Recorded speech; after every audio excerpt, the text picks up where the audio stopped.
Okay. Any questions? Anything people want to share out of that conversation around what your check and checkout looks like in a remote setting? Either in chat or feel free to unmute. And Linda shared a digital version of the check and checkout in chat. It's in draft form.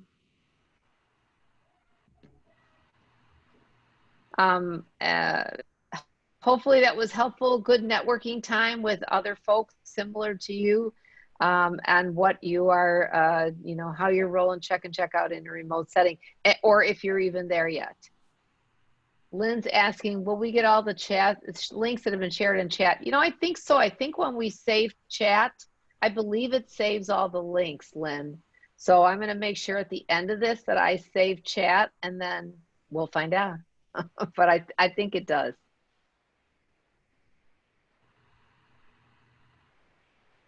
Okay, I don't see anything else. So hopefully that was some good, valuable networking time. So Amy, I will let you go ahead and take it away. All right, thanks. Hi, everyone. So I'm going to talk a little bit about social academic instructional groups. So just as a reminder, Katie mentioned this earlier, it's really important that you're still using the tiered fidelity inventory, even if you're fully remote. So we want to make sure we keep that on your radar. So if you didn't do it last spring, do it now or do it soon so that you can still use that to action plan with. So on the TFI, it's important to check all of your tier 2 interventions by 2.6, which gives us all the critical features.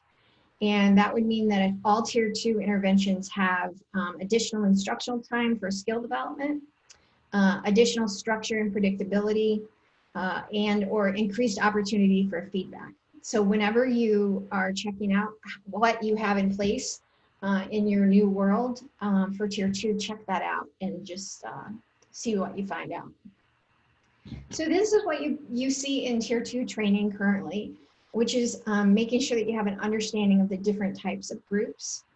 So on the left, you see basic types of groups, and on the right, you see more complex types of groups. So there are a wide variety of types of groups that you can implement. So some are basic, some are complex. So there's a continuum of how that looks.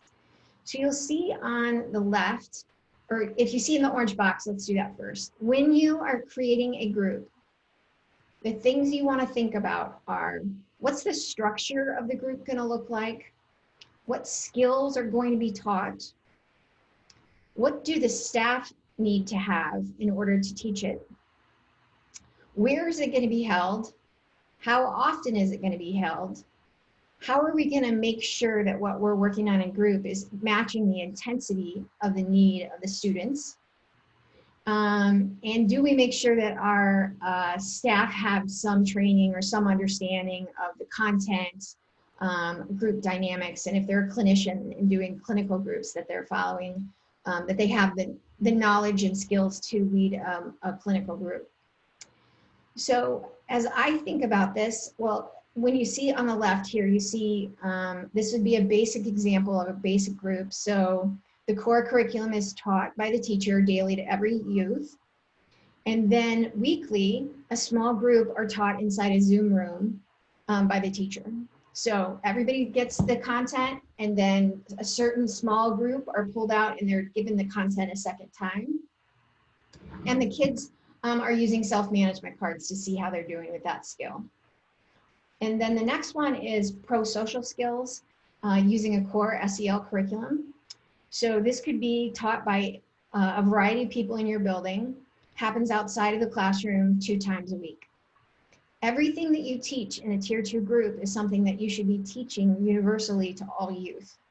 In order for them to get a second dose of something, they have to have the first dose. The next example is a coping skills group pulled from the SEL curriculum. So this, for this group, they're going to add some emotional regulation features. This is going to be taught by more of a clinical staff member, and it's going to happen inside of the classroom 2 times a week. We're going to move this to remote here in about 1 minute. And then following is the example of a group called Coping Power. This is taught by a clinician, happens outside of the classroom, and is done daily. So what I want you to walk away with is I want you to walk away with it. There are different types of groups and they vary in intensity. And these pieces here in the orange and yellow box are what you want to look at. So if you are thinking about how you're going to do this remote, would everybody do me a favor, go down to your participant box and put in chat, no, go to your participant box and give us a thumbs up if you are currently having groups virtually for social emotional skills. So you're going to go to the participant box or participant button, and you can give me a thumbs up or a thumbs down. Are you currently doing social academic instructional groups or other groups virtually?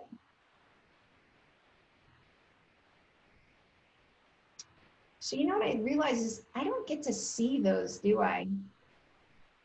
So, Amy, I'm seeing more thumbs down than thumbs up. A few thumbs up. Okay, got it. All right. Well, I think that makes sense. I think this is a little bit overwhelming to think about, especially this early in the game. But, you know, generally, we want to have identified youth well in before October of whether or not they need support. So this example in the red, let me shrink this little box down so I can see better. This example in the box with the red writing, there, I made you smaller. Thank you. So this is just us adding in red some examples of how you might think about doing this in group. So the group that is behavior core curriculum is retaught or is taught to all kids, just like a tier 1. And then a small group who need it a second time are going to be pulled into a Zoom breakout room by a paraprofessional. And kids are still going to use self-management cards. So we're Zoomizing it. I know that's not a word. And then the next example is for the pro-social SEL skills or SEL curriculum. We're going to schedule that during the school day when youth would be learning during an asynchronous period. So when kids are watching videos or doing other kinds of learning, we're going to pull a group together to reteach them what they were needing retaught, what skills they need to retaught. And then you would do the same with if you were going to have a coping skills group and you were using your SEL curriculum and you're going to add an emotional regulation feature, you would do it exactly the same way. You would have it taught by staff who have technical skills. You would do it inside of a Zoom room and you would do it 2 times a week. What I want you to remember and not get too hung up on is that these groups that are SAIGs, that are social academic instructional groups, these are all reteaching a skill that you have taught them at tier 1. It's like reteaching a reading lesson. So this is not, we're not talking about a confidentiality issue here. Unless you have confidentiality issues about who gets tier 2 reading support or tier 2 math support, this is the same kind of thing. This is not, these are not therapy groups. Coping Power over here on the far right is more of a group that might need to be taught by somebody who has more advanced skills. And you may want to consider how to do that in a way that works with confidentiality. So here's an example of a social academic instructional group. So the tier 1 elementary school team has determined that more than 10% of youth in the 5th grade are not participating on Zoom with their materials ready on Monday mornings. So obviously your tier 1 team is the team that looks at your universal data and they see 10% of youth aren't doing something. They're going to toss that over to the tier 2 systems team, who's then going to identify which skills the kids are missing. Because remember, we're talking about skills-based groups here. So the tier 2 systems team would dive into that data, identify what executive functioning skills are being missed, and what they would do then is figure out how they're going to reteach those skills. So in this example, we have Ms. Mitchell, a special ed teacher, has pulled together, that should say five lessons that will teach specific skills around academic behaviors. So like organizing materials at home, preparing materials Sunday night, checking in early, bringing materials to Zoom, basically going to teach a kid how to be successful and sign in Monday morning organized, ready to learn. So this group is going to be taught on Fridays during lunch by a paraprofessional on Zoom.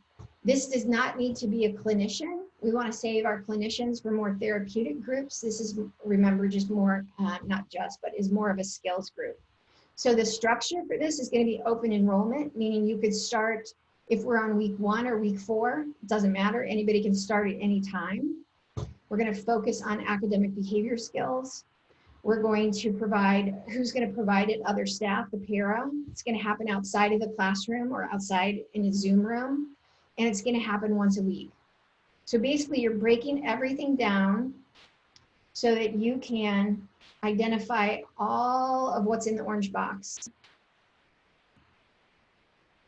So when you're doing SAIGs, when you are fully inside a building, right, you have a daily progress report card that looks something like this. This is the check-in, check-out daily progress report card for a school that has safe, respectful, and responsible.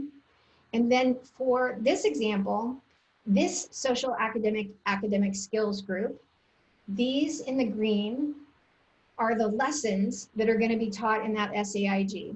So there's going to be a lesson on walk to class, keep hands to self, use appropriate language. All of these in green would be a separate lesson that's taught in SAIG for academic skills. So this example is 1, 2, 3, 4, 5, 6, a 6-week group. There's 6 lessons identified there. And then the teacher can give feedback on those 6.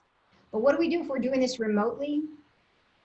If we look at this remotely, so I changed this to a 5-week group, and we're going to identify what skills. Remember, we're looking at those executive functioning skills that those kids need to be ready first thing Monday morning. They need to have their equipment charged. They need to get on early. They need to have materials organized.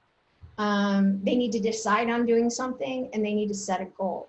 So those are the 5 lessons that make up our academic skills group for SAIG or SAIG. So then you're going to work out what will work best for your staff and your students in terms of how often this is done. So this may look different, right? We're probably not, it's just not as easy as this block 1, block 2, block 3 anymore. So you're going to have to find some flexibility, but you want to make sure that you're still keeping the data. So how are you going to know if kids are responding to SAIG? So you want to think about that daily progress report card. Maybe a teacher fills it out less frequently. Consider having a paraprofessional. So for this example with the executive functioning skills, consider having a paraprofessional who's running the group join Monday mornings to provide support and feedback for all the kids who are in that SAIG. Remember that SAIG is based on how are they doing Monday morning? Are they ready to learn? So in this case, to give those kids feedback, have the para jump on, who's teaching the group, to give feedback and specific praise, and they can do that through private chat. And at the end of that class, if there's time, then that para could meet with the youth in a separate Zoom room. You could also have kids fill out a self-assessment. When you look at creating a curriculum pre-pandemic, we would tell you to think about creating your own curriculum using your Tier 1 lessons, the social emotional curriculum that you use, or using pieces or parts of a ready-made curriculum like Second Step or Coping Cat. All roads at Tier 2 need to be connected to Tier 1. So here's what you would see pre-pandemic training. You would see skill streaming, you would see, these are all skills that would be taught in different social academic instructional groups. So giving a compliment, how do I show my feelings? How do I ask for permission? How do I greet a teacher? And then in the academic behavior skills group, we would be identifying which of these skills kids need for the academic behavior skills group. So I'm gonna flip back. So pro-social skills, these are just examples of skills that are pro-social skills. These are just examples of problem-solving skills for problem-solving group, SAIG. And these are examples of academic behavior skills. So what I want to take you to next is, when we sat down and really started thinking this through, well, what skills are they going to teach if it's an SAIG about academic problem solving, or what skills are they going to teach if it's on Zoom. And what I want you to think about is how every single one of these, they need to know how to do on Zoom, just like they would need to know how to do in the classroom. They need to know how to end a conversation on Zoom. They need to know how to accept a compliment on Zoom. They need to know how to ask for help on Zoom. They need to know how to express their feelings on Zoom. They need to know how to ignore distractions and organize the materials on Zoom. So all of those skills, you may be picking different skills, but they're all going to transfer over just like if you were in brick and mortar, meaning not just like, it's going to be the same skill in a different setting. So like, how do I use appropriate language at work as opposed to what my language sounds like after school, right? So I still have to know how to use language, but I'm doing it two separate ways. So finally, I just want to point out to you that you are making sure that whatever you're teaching kids in social academic instructional groups, whatever you're teaching them at tier 2, needs to be something you have taught at all kids at tier 1. Whatever you're teaching at tier 2 needs to be taught to all kids at tier 1. And we need to make sure that everything connects back to our tier 1 school-wide expectations. So if you're going to use second step, awesome. Put some second step skills on your matrix. Tie your second step skills to your 3 to 5 school-wide expectations. So in a minute, Katie's going to tell us how long we have for you to break out into a group. And you could talk about what skills you need to be successful on Zoom so that you could start thinking about what your SAIGs for problem solving, academic, or pro-social would look like. How are you identifying kids for SAIGs? And how are you going to start to know if they need more than a social academic instructional group? So tier 3, we are moving tier 3 interventions to Zoom. So we still have to keep figuring out how we're going to identify them. Katie, how long? Let's go about 7 minutes or so to talk about groups, and we'll come back to report out. Okay, thank you. Okay, rooms are open. So about 3:40.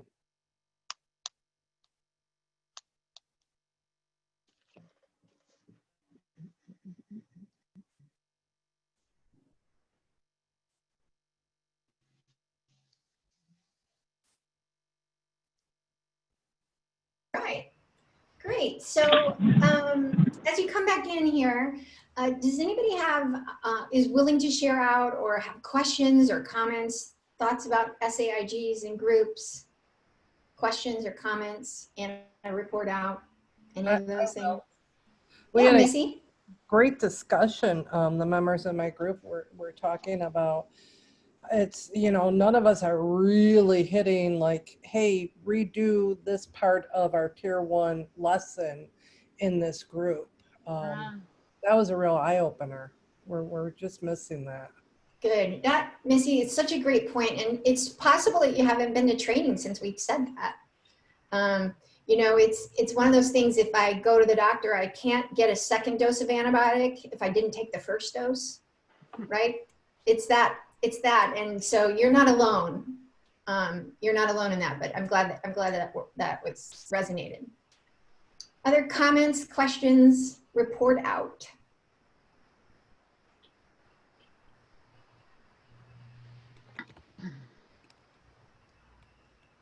Give me an actual thumbs up if you had a good conversation, like an actual, like your real thumb.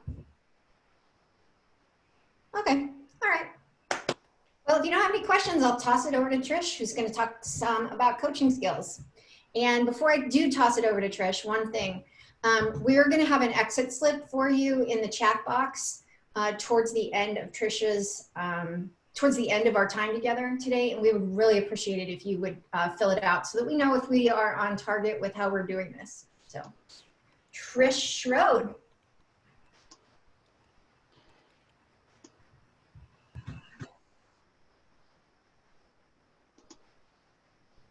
So right now I was just making sure I was not muted. I remembered to hit the video right. I apologize for my brief pause. So as we think about coaching during COVID, during remote and or hybrid, or just the continued upheaval that we're experiencing in public education, some reminders about the importance of why we still need to be implementing positive behaviors, interventions, and supports, right? Even in these very uncertain times, and actually even more so in these very uncertain times, the need to have consistent practice is incredibly important. We know that when we consistently implement school-wide PBIS, we see improved student outcomes, both academically, so as well as social and emotionally, reduction in bullying behaviors, reduction in exclusionary discipline practices. We also, and I appreciated earlier when we were talking about teacher self-care, we also see the climate and the culture for the school improve for teachers. And so just a reminder that implementing these practices are probably more important now than they ever were in our careers. We want to continue to remind you that we've moved away from this train and hope approach, right? And if you've been in public education for any amount of time, you know that, you know this approach, right? It's a very reactionary, we identify a problem, we're gonna add a practice, we're gonna hire that expert trainer, or we're gonna send you off to PBIS or off to other trainings. And then we're gonna come back and hope that our implementation goes well, and then wait for our next problem. Our old approach to problem solving in schools. And we know we have to continue to monitor our processes and the use of our continuous improvement model and do that in partnership with this idea of coaching. So I'm certain that if you've been to any PBIS training, especially at the tier 1 and beyond level, you've seen this slide. Joyce and Showers was integral part of my dissertation. The acknowledgement that, you know, when we listen to presentations, it improves our knowledge at a rate of about 10%. It increases our skill implementation, but we almost never, and the research would support this, see classroom application from merely sitting and getting in a presentation. When we have a presentation coupled with demo, when we make people practice, which is sometimes their least favorite part of the presentations, we see an increase in both knowledge and skill implementation, but we don't always see it become portable and transferred back to classroom. When we have presentation, demo, and practice, again, we're increasing that knowledge and skill, and we start to see people foray back into their classroom. But the strongest training outcome is that idea of using coaching with feedback, right? So the Joyce and Showers research and other research sense would support this idea that by doing those things, going to presentations, practicing things, but then getting help from another person that brings another lens to the work, really, I mean, look at the leverage there, really increases the likelihood that we're going to see increased knowledge, skill, and application, which is what we're going for, right? We want that applicability in our classrooms. Your role. So as a coach of PBIS processes in your district, in your building, in your tier 1 or tier 2, whatever your role as a PBIS coach, is to really understand content, which is why we make all of our content available to you. Any of the content from today, any of the content from previous trainings, all those PowerPoints, all those supporting documents are up there so you can continue to build your content knowledge. And that's incredibly important because as your teams, as your teachers are trying to problem solve, how do we transport really good PBIS practices into a remote setting? They need you to be knowledgeable about the content, but also know where it is, right? So that you can go back to those studies, those research articles, those links, those videos, and have them at your fingertips. They also need help with implementation. So you guys are getting a lot of amazing examples in your breakout rooms and in the share outs. And we're putting examples in a folder. I know Katie shared U46 elementary classroom schedule. I also uploaded a middle school schedule. So as a coach, we really need you to help support their implementation and think about how important communication is right now.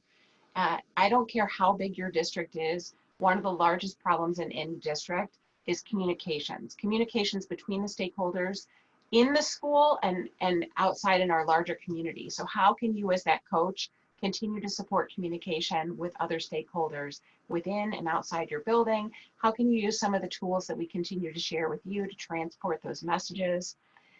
And then how can you model the practices that you want to see? So I always strongly encourage people to model the practices they want to see, whether that be in a tier 1 meeting where you are prompting, acknowledging, pre-correcting for the behavior you want to see. How can you model those high quality practices with the adults that you work with? We want you to think through, and I know many of us are in remote right now, but some of us are in hybrid. Some of us are going to, in theory, be moving to hybrid after the first quarter or the first 4 weeks. So what are the different learning spaces where you have access to the adults in your school to think through those supports that we talked about in the previous slide? So you have your team meetings, your tier 1, your tier 2, you have staff meetings. How are you including supports like some of the videos or some of the links in staff meetings? How are you supporting those grade level teams as they're meeting, or the PLCs in the content area? How are you offering office hours? So if your teachers are offering office hours to teachers and families, how are you offering office hours to them? I loved the example earlier of self-care with staff. How can we do the wellness checks we're encouraging with our students, with the learners that we work with?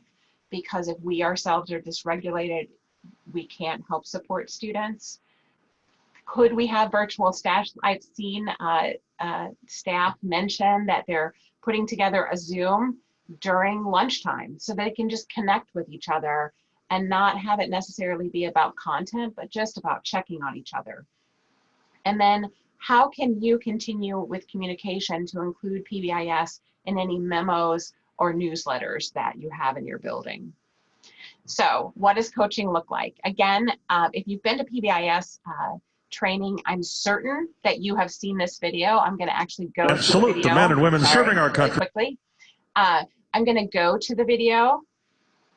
I'm going to resume share. With our national anthem, please welcome. I apologize really quickly. I'm having technical difficulties with my sharing. New share. I would try to help you, but I would only make it worse.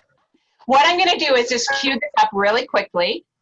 And I want you to watch this video, and then we'll talk about why I chose to share it. Welcome, as voted by you, the fans, our winner of the Toyota Get the Feeling of a Star promotion, Natalie Gilbert.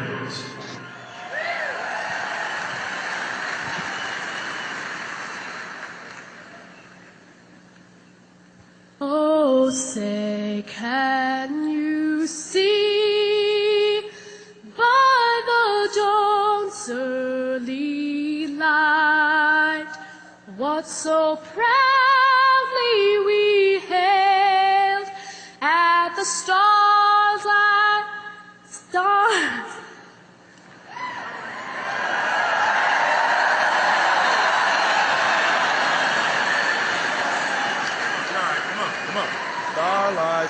Stars like last gleaming, whose broad stripes and bright stars through the perilous fight. Oh, the ramparts we watched were so gallantly streaming, and the rockets red and gave proof through the night that our flag was still there. Oh, say does that star-spangled banner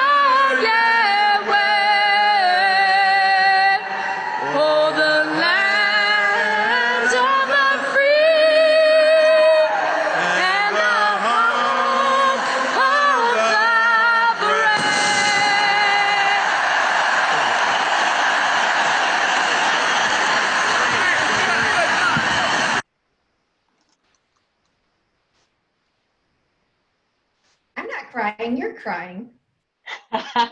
So I chose to share that purposely because I would assert that right now, more than ever, your coaching needs to reach teachers where they are. So Mo, right, the coach, basketball coach, not a singing coach, right, stepped in to stand next to her, to encourage her, to help support her by any means necessary. And some of the adults in your building need that level of support from your coaching, right? So while it's so important that we engage in coaching because of the outcomes listed here that I outlined on that first slide, I think that we have to extend grace to our teachers just like we're asking them to extend to their students, and be there to support them by any means necessary, right? Under these very difficult times. So as we continue to help support you and your work around coaching and around the best practices of PBIS, I want to remind you that in addition to finding links to PowerPoints, et cetera, we are continuing to load COVID-19 updates and other resources on that coaching page available to you and use in your own district. So I'm going to stop screen sharing so I can see your chat. I'm going to ask you in the chat to just share some ideas for coaching that you've already had occur this school year and how it's already looked different than it did last year pre-March 13th. So what are some ways that you've engaged in coaching already this year? And how does it definitely look different than you might have had in a traditional school year? Stop sharing.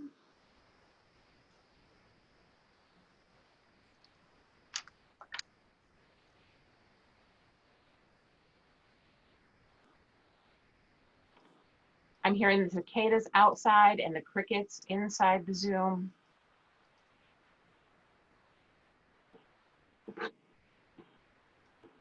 Thank you, Elizabeth. I absolutely agree.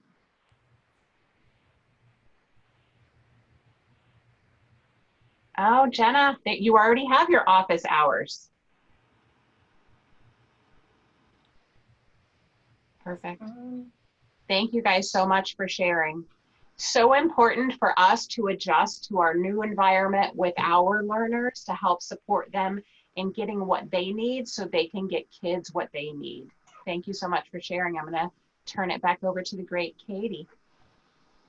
Thanks everybody for sharing. We're just going to do some quick wrap-ups to make sure you guys have all of our updated messages of what's coming up. So as we wrap up, hopefully you're all receiving our coaches' communications, and if not, let us know so we can get you connected to those. But that we are updating our virtual training, and registration, I think, is now available up until February. So you should be able to at least see dates and things that are coming up. So checking in for our virtual training series.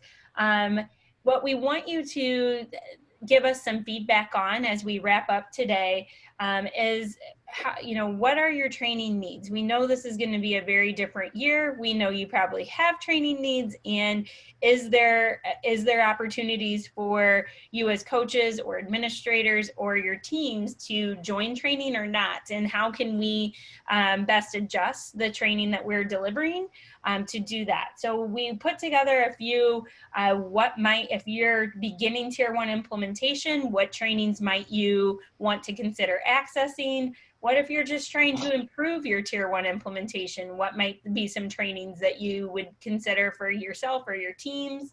What about if you're trying to integrate trauma within your PBIS framework, or your Tier 2 implementation? Or here's some of our new training. So you've been to all of our trainings before, but you didn't know we had some new things going on. So these slides are just here to help you think about what might if this is where we're at in our implementation, what trainings might we be considering and prioritizing this school year? And then what we hope you can do is in our exit ticket, we have both some opportunities for you to provide us feedback on the Coaches Network meetings. After now we've hosted 2 of these.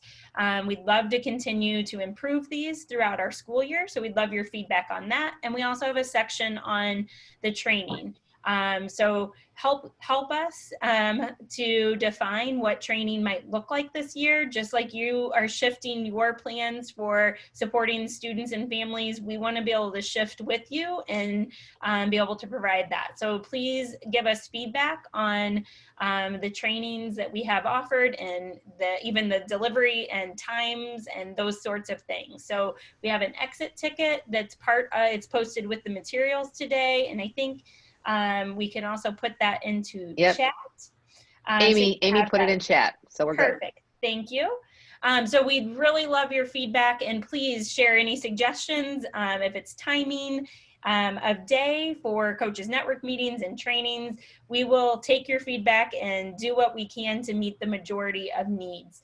Coaches Network meetings, we have topics identified out until December. And again, we want to use your feedback to continue to develop those topics. So in the exit tickets, as we keep going, we want to hear what are the things that are coming up that you need more support with to help us define those topics out. So October, we'll be thinking about that staff wellness. We love that some of you went there already. We really see that as a tier 1 needs for all, and also part of classroom practices, supporting staff to come in regulated. So we'll talk about staff wellness leading into classroom practices for November and family engagement for December.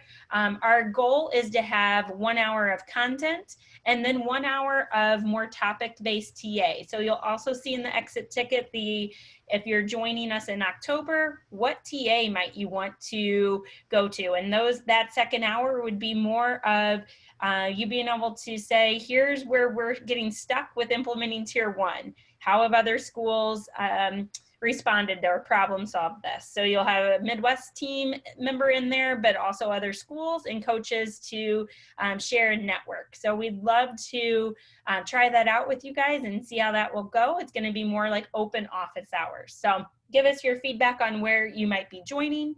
The other piece, if you have joined us at PBIS National Leadership Forum in Chicago, it is going virtual. And going to be 3 days of training, conference, I should say, some really great sessions, and a steal of a deal for $50 to register for 3 days with national presenters from across the country, including George Sagai giving a keynote on returning during COVID. So that might be worth your $50 just at that. And reach out to us, any support questions you're having. We know you're just trying to keep your heads above water and changing your plans every single day. So we recognize if we're reaching out, you don't have to respond to us, but know we're here, even if it's from afar. It's been great to see many familiar faces that we aren't getting to see in person, but know we're there and here for you, and reach out to us with questions. Follow us on social media as well for more updates. And Katie, I put the meeting chat in the chat, so you have